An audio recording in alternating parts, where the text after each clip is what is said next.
最需要克服的困难和障碍是什么？您认为全球南方当前的多极化诉求是否得到了足够的国际关注？我想全球南方的崛起在多极化的这个背景下，需要克服的困难和障碍很多。但我想呢，最大的一个应该是国际组织这些规则的一些改革，因为以往的这个国际组织的规则呢，都是富人俱乐部制定的，他们忽略了全球南方或者是说发展中国家的利益和诉求，在这一方面应该加以改革。但是这个应该是一个很困难的事情，需要呃金砖国家需要全球南方的国家不断的努力，发出自己的声音，提出自己的诉求。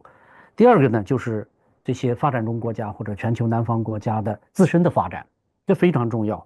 只有自身的发展，才能够获得真正的独立自主。还有一点，也就是第三点，就是全球南方国家内部的团结与合作。我刚才说，全球南方国家呢，它不是一个政治实体，也不是一个经济联盟。这些全球南方国家之间还有很多问题，之间也有很多矛盾。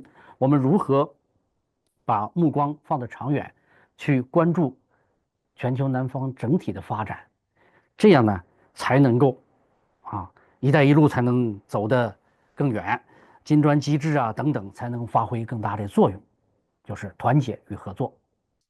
Despite representing the majority of the world's population, countries in the global south have historically been underrepresented in decision making in institutions like the UN, United Nations, the IMF, International Monetary Fund, and World Bank. One of the most effective ways to amplify the voice of global south is through regional cooperation and alliances. By coming together, countries in global south can build collective bargaining power and advocate for their shared interest in global institutions. The more united global south is, the stronger its influence will be in global discussions and decision making through processes. Above all, in an increasingly interconnected world, the need for inclusive and representative global governance has never been more pressing than now. The era of knowledge formation and technological advancement, with its attendant benefits and crises, has also repositioned even the disadvantaged countries as keen participants rather than observers in global affairs. It will therefore be unacceptable at this moment in history for the global south countries, irrespective of its psychological or economic barriers, to prefer an appendage status while the global north decides their fate. Pathways to global south involvement in global governance.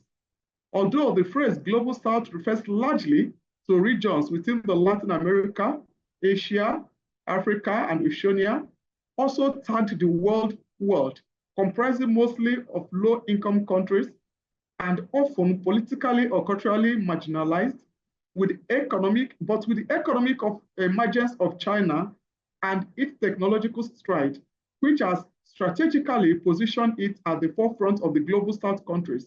It will be erroneous, therefore, for any people to continually regard the entire south as the third world countries or developing nations of the world, whose voices cannot be heard in the global sphere.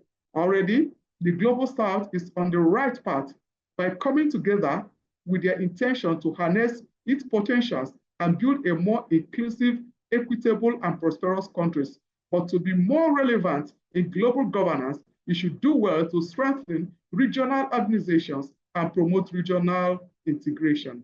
Ordinarily, regional bodies such as ECOWAS, ASEAN, and Mercosur should serve as veritable tools to amplify the global south voice.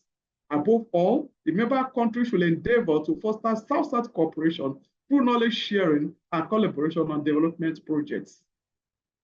As my colleague who spoke earlier said, the media, especially those situated within the global south, should also take this as their own responsibility and ensure that the issue is constantly on the front burner